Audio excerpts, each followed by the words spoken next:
네, 오늘은 구약에서 우리가 성령을 못 보는 이유에 대해서 좀 살펴보려고 합니다. 참고한 글은 오나 목사님 글을 참고해서 글을 썼습니다. 하나님의 나라는 하나님의 통치를 뜻합니다. 하나님께서는 뭘 통치하시고 다스리실까요? 넓게 보면은 모든 피조세계, 하나님께서 창조하신 모든 피조세계를 통치하고 계시고, 좁게 보면 하나님의 자녀들을 통치하십니다. 그렇다면 하나님은 어떻게 하나님의 자녀들을 통치하실까요? 성령 하나님을 보내셔서 성령을 통해 각 성도들의 인생을 인도하시고 다스리십니다. 성도의 성은 성령이 내주한 자들이라는 뜻입니다.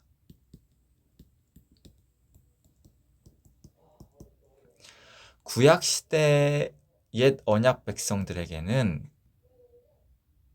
성령을 보내셨고, 신약시대에도 신약 성도들에게 성령을 보내셔서 성도들을 통치해 오셨습니다. 그렇다면 여기서 우리는 구약시대와 신약시대의 통치자가 누구였는지를 좀 살펴봐야 합니다. 구약시대에는 아버지 하나님, 성부 하나님께서 통치자여셨고, 신약시대에는 구속의 사역을 성취하신 아들 하나님, 성자 예수님께서 통치하셨습니다. 그렇다면 하나님은 두 분이신가요? 그렇지 않습니다. 성부와 성자 하나님은 한 분 하나님이십니다. 구약시대에는 성부 하나님께서 성령 하나님을 보내셨고, 그분을 아버지의 영이라 부릅니다. 성부께서 보내신 성령이라서 성부의 영, 아버지의 영이신 거고, 그렇게 부르는 거예요. 호칭이죠, 호칭. 신약시대에는 성자 예수님께서 성령 하나님을 보내셨습니다. 사도행전 2장부터 오순절날. 그분을 성자께서 보내신 영이라고 해서 성자의 영, 아들의 영이라고 부릅니다. 보내신 자, 파송하신 분의 이름을 따서 아버지의 영과 아들의 영 이렇게 부릅니다. 그러면 성령 하나님은 두 존재이신가요? 그렇지 않습니다. 아버지의 영과 아들의 영은 한 분 성령 하나님이십니다. 우리가 여기서 이제 하나님 나라에 대해서 생각해 봐야 됩니다. 통치자에 따라서 창조 때부터, 창조는 삼위일체 하나님이 각각 세 분 다 함께 참여하셨었죠. 성부, 성자, 성령 하나님께서. 창조부터 해서 예수 그리스도께서 이 땅에 오셔서 십자가에 죽으시고 부활하셔서 승천하시고 성령을 오순절날 보내주셨죠. 사도행전 2장에서. 이때까지를 구약의 하나님의 나라라고 하고, 이때 성부께서 통치하셨습니다. 그래서 성부의 영, 아버지의 영이 통치하시던 시대. 그리고 구속사역을 성취하신 이후로 그 영광을 성부로부터 통치권을 위임받으신 성자 예수님께서 성자의 나라, 예수님의 나라, 그리스도의 나라, 그리스도의 교회, 예수교회를 펼치십니다. 그때부터 신약이고, 성자의 영, 아들의 영이 통치하시는 시대가 지금 신약 교회입니다. 그래서 이 부분은 이견이 없죠. 이 부분은 어렵지 않아요. 근데 문제는 여기 구약이 지금 성부께서 아버지의 영을 보내셨다? 이게 지금 안 돼 있습니다. 그래서 이 부분에 대해서 왜 이게 안 되는가 했을 때 그렇게 보이는 구절들이 있어서 그래요. 그래서 그 부분들을 좀 같이 살펴보려고 합니다. 다시 한 번만 정리해드리면,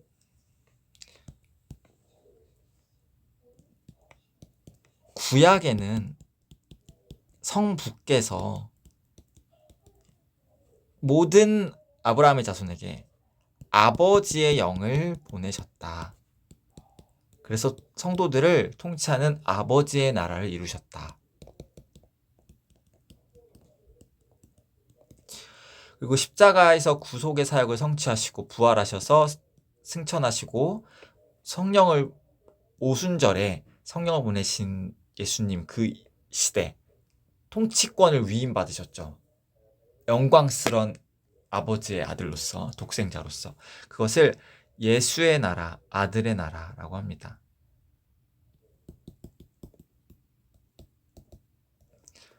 그것이 신약시대고 성자께서 아버지께로부터 통치권을 위임받아서 성령을 파송권을 받으신 거죠. 그래서 아들의 영으로 우리를 지금 통치하셔서 우리가 하나님의 예수님의 자녀가 된 거죠. 종말론에 가보면 나중에 이제 천년왕국 이후로 다시 성부께 통치권을 넘겨드려요. 다시 반환해서 그때부터는 다시 아버지의 나라가 됩니다. 아버지께서 영원히 또 통치하시죠. 지금은 이제 아들께서 통치하시는 시간입니다. 구약시대에는 성부 하나님께서 아버지의 영을 모든 아브라함의 자손들에게 보내셔서 모든 아브라함의 자손들은 성령을 받았습니다. 모든 아브라함의 자녀들은 태어난 지 8일 만에 할례를 받았습니다. 할례는 유아 세례이고 오늘날에 모든 모태신앙들은 성령으로 거듭난 상태로 어머니 뱃속에서 거듭난 상태로 구원받은 채로 태어났음을 그 복을 하나님 자녀됨의 복을 겉으로 인친 것이 할례입니다. 그런데 오늘날에 많은 성경을 읽는 성도님들이 구약 성도들 안에 성령 하나님이 계시다는 사실을 보려하지도 않고 받아들이지도 않습니다. 왜 그럴까요? 복음서와 사도행전에서 구약에 아직 성령을 내리지 않으셨다라는 말씀들이 보이기 때문입니다. 그래서 오늘 그 말씀을 살펴보려고 합니다. 첫 번째로 요한복음 7장 39절에 초막절에 예수님께서 하신 말씀입니다. 나를 믿는 자는 성경의 이름과 같이 그 배에서 생수의 강이 흘러나오리라 하시니 이는 그를 믿는 자들이 받을 성령을 가리켜 말씀하신 것이라. 예수님이죠. 예수님을 믿고 받을 성령. 예수께서 아직 영광을 받지 않으셨다. 영광이 뭐예요? 구속사역의 성취죠. 십자가 죽음을 통해서 아직 그 고통, 고난 뒤에 또 영광이라고 하죠. 우리는 이 고난을, 십자가를 또 영광이라고도 하는데 구속사역을 성취하시는 그 영광에 이르지 않으셨으므로 성령이 아직 그들에게 계시지 아니하시더라 라고 합니다. 그러니까 우리는 이 말씀을 자칫 잘못 그냥 보면 그냥 성령이 안 계셨구나. 구약 성도들에게는 성령이 아직 없구나. 이러면 안 돼요. 이러면 이제 조금 생각하지 않고 읽은 거고요. 보십시오. 이 성령은 지금 영광을 받은 이후의 성령이니까 성부로부터 통치권을 위임받아서 성자가 오순절에 성령을 파송하는 그 아들의 영인 거예요. 그러니까 지금 예수님을 믿어서 받을 성령, 아들의 영인 거고요. 지금 신약시대 이후를 얘기하고 계시잖아요. 영광을 받은 이후에 얘기를 하시는 거지. 지금 구약시대 이들은 아버지의 영이 이미 있는 거예요. 아버지의 영을 예수를 믿어서 아들의 영으로 이제 교체해야 되는 거를 말한 거예요. 미래 시제를 얘기하신 겁니다. 아버지의 영이 없는 게 아니라 아들의 영이 없는 거다 라는 말씀을 하신 거예요. 신약시대. 제일 설명이 잘 되어 있는 것인데 성령이 없다는 것은 아들의 영이 없다는 것인데 부활 후에 영광을 받으시고 예수의 이름으로 보낸 성령, 아들의 영이 아직 공생의 기간에는 없었다는 얘기죠. 공생의 기간에는 무슨 영이에요? 아직 성부의 나라잖아요. 아버지의 영이 지금 제자들 안에 있는 거죠. 두 번째로 십자가 죽음 이전에 요한복음 14장부터 16장에 걸쳐서 하신 설교가 있습니다. 거기 좀 볼게요. 14장 16절 내가 아버지께 못해놨습니다. 아버지께 구하겠으니 뭘 구할까요? 통치권을 이제 받으실 거예요. 위임 받으실 거예요. 그랬을 때 성부께서 또 다른 보혜사를 너희에게 주실 것이다. 누굴 통해서? 예수를 통해서.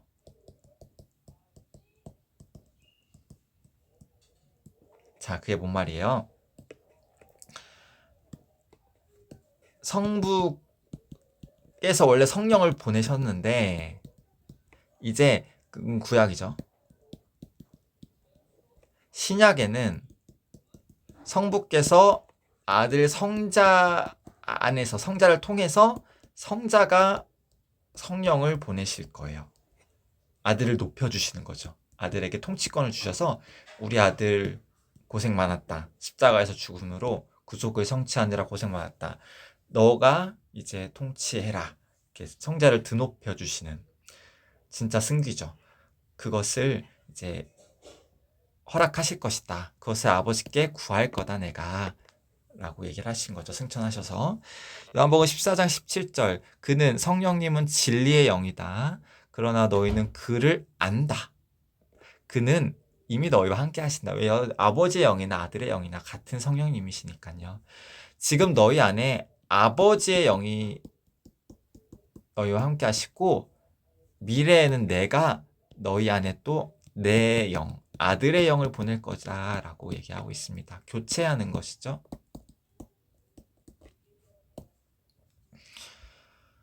그래서 14장 26절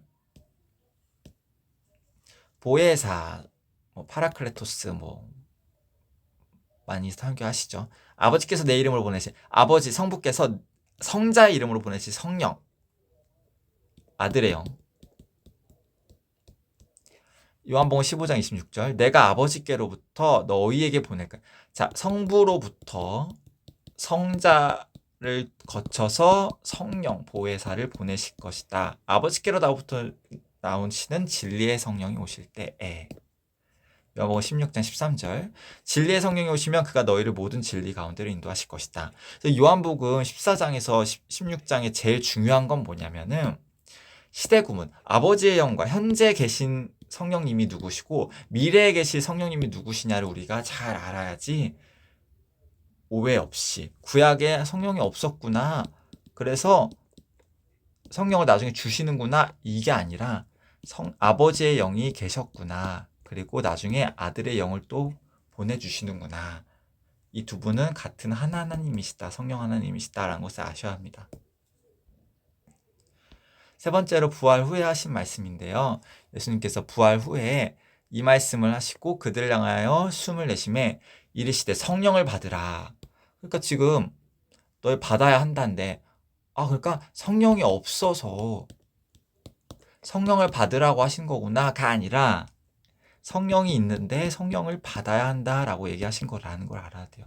이 성령은 아버지의 영이고 이 성령은 아들의 영인 거죠.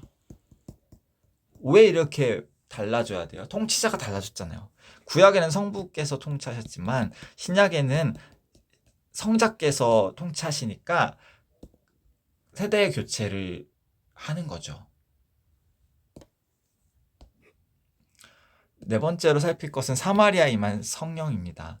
사도행전 8장에 그들 베드로와 요한이 사마리아에 내려가서 그들 사마리아인들을 위하여 성령 받기를 기도합니다. 자, 우리 사도 베드로의 사역을 좀 생각해 봐야 되는데요.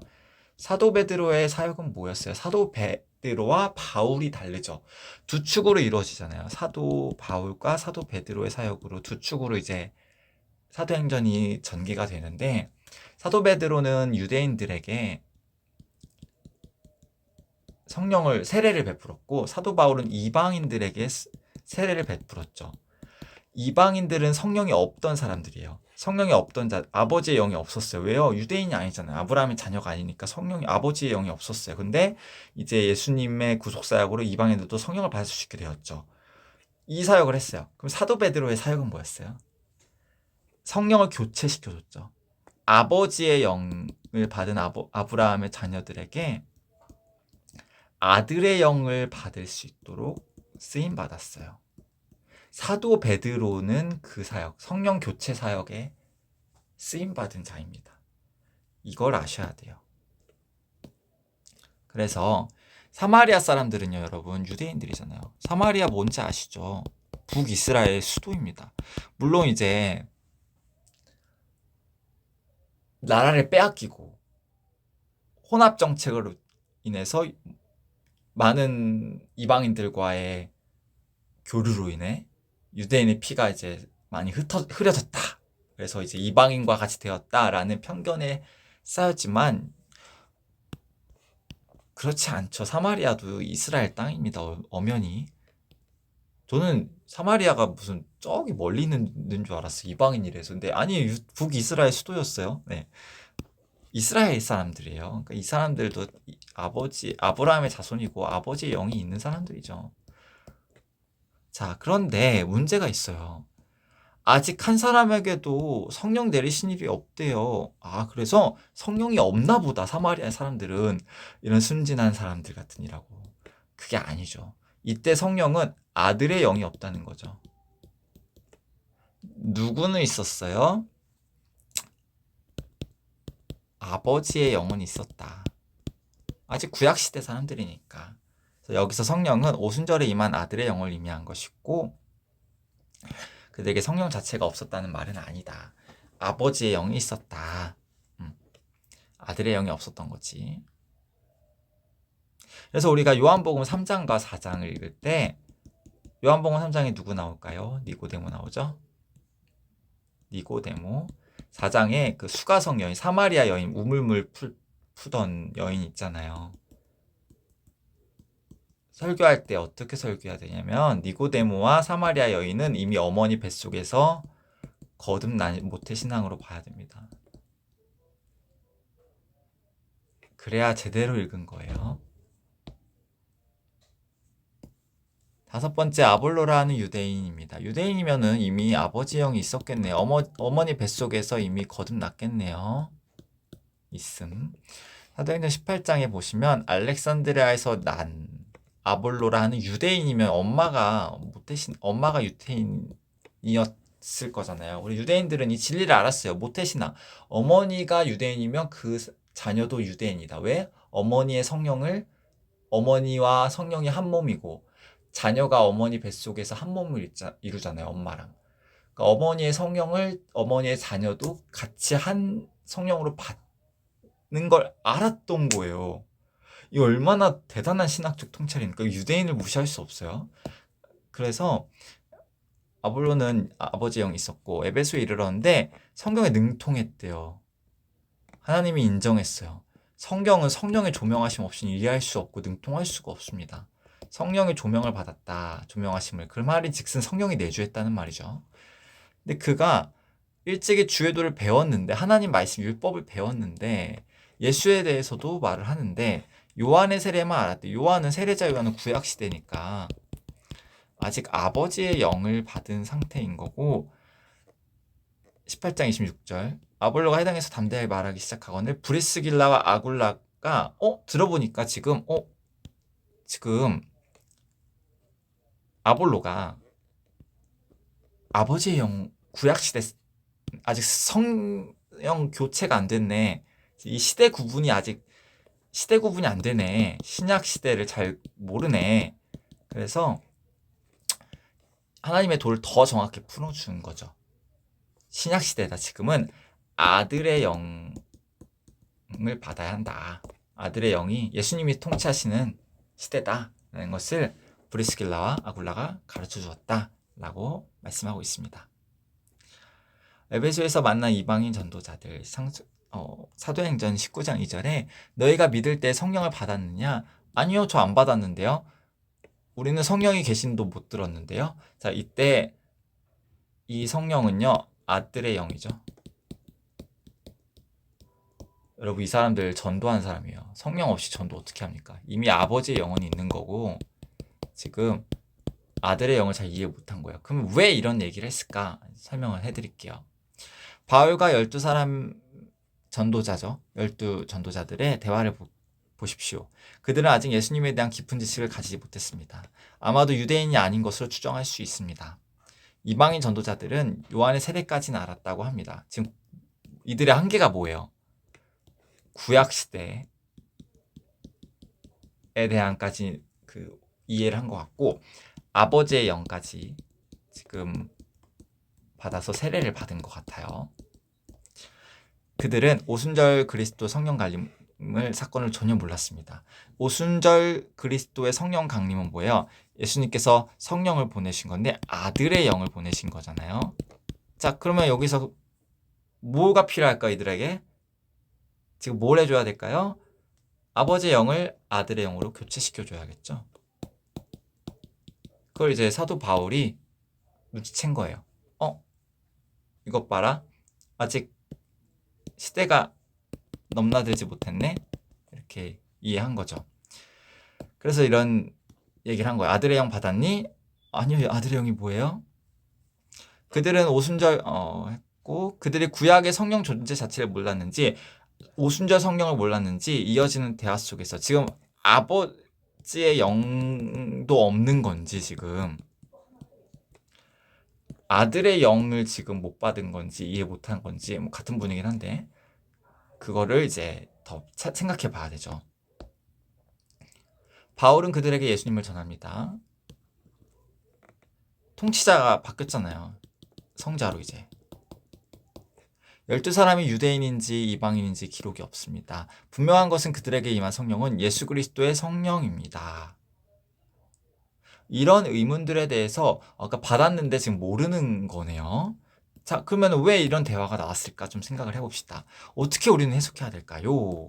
성령에 대하여 사도들과 초대교회 사람들의 표현법에 이제 우리가 좀 생각을 해봐야 되는데 성령을 하나님의 선물이라고 많이 표기를 합니다. 이런 구절들에서 이 말은 곧 예수님이 보내신 선물, 성령 아들의 영이라는 표현이죠. 사도행전 8장 20절에 베드로가 이르되 너가 하나님의 선물을 돈 주고 살 줄로 생각하였으니 라고 말합니다. 성령에 대한 당대 사람들의 생각은 오늘날과 조금 다른 것 같습니다. 성령은 그를 보내신 분이 누군가를 매우 중시 여겼습니다. 왜냐하면 성령을 하나님의 현현으로 보았기 때문입니다. 예수님도 그랬죠. 너희는 내가 올 것을 볼 것이다. 성령님인데 자기라고 하셨죠. 예수님이라고. 이런 표현이 좀 이런 삼위일체 표현이 조금 이제 헷갈리게 한 거죠. 이들을. 마술사 시몬도 하나님의 능력으로 불렀고 8장 10절에 보면은 초대교회 사람들은 예수님을 하나님이라고 부르기도 하고 그러니까 이게 삼위일체 표현이 좀 헷갈렸던 거죠. 그래서 이제 2000년이 지난 지금도 이제 헷갈려 하는 건데 그 하나님 되시는 예수님은 자신의 현현을 성령으로 보내셨습니다. 성령을 이제 예수님이다라고도 말하시잖아요. 나다. 이렇게 그 현현으로서 성령은 사람들에게 생소하기도 했을 겁니다. 그 소식을 몰랐기 때문입니다. 그러므로 예수를 믿을 때 그분이 예수님이 보낸 예수의 영으로서 성령을 받았느냐는 말은 곧 예수님께서 하나님 되심을 통치자 되심을 주권자 되심을 증거한 것이 됩니다. 따라서 결론이죠. 이 말은 구약 백성들이 성령 없이 살았다는 이야기가 아니라는 겁니다. 구약은 아버지의 영이 이미 모든 아브라함 자손들에게 언약 백성들에게 내주해 있었어요. 근데 이제 신약 시대 십자가 이후 오순절 이후로 아들의 영을 이제 너희가 또 받아야 된다. 세대 교체를 해야 된다. 그 말씀을 하신 거예요. 아버지의 영이 있었고 구약에 신약에 아들의 영이 있었다. 이렇게 봐야 돼요. 구약에도 하나님의 나라가 있었고 신약에도 하나님 나라가 있었다.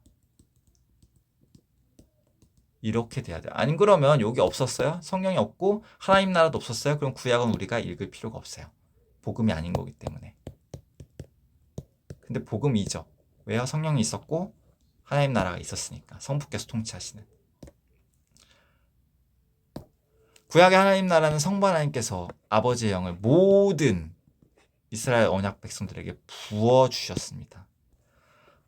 모든이 아니라 요즘 뭐라고 가르치냐면은 특정의 소수의 사람들, 몇몇의 사람들에게 성령을 보내주셨다라고. 예를 들면 뭐 사무엘 시대에는 사무엘이라든지 그럼 뭐 엘리 제사장이랑 엘리의 자녀들은 성령이 없었다. 혹은 뭐 사울 왕 초대왕 이스라엘 초대왕도 성령이 없었고 다윗은 성령이 있었고 뭐 솔로몬 약간 애매하고 뭐 이렇게 가버리는데 아니에요. 다 사울 왕도 엘리의 제사장도 엘리의 자녀들도 사사 시대의 모든 그 나쁜 성도들도 다 성령이 내주했는데 그렇게 나쁜 짓을 했다라고 우리가 봐야 돼요. 성부께서 다스리시던 아버지의 나라였기 때문입니다. 구약 시대는. 이렇게 말을 할 수 있어야 구약 성경을 율법을 복음이라고 제대로 읽고 해석하는 것이 됩니다. 이 영상을 왜 찍을까요? 구약 성경은 복음이다 이 말하고 싶어서 찍었습니다. 율법은 복음입니다 라고 우리가 알아야 합니다. 그런 은혜가 모두에게 있기를 바랍니다.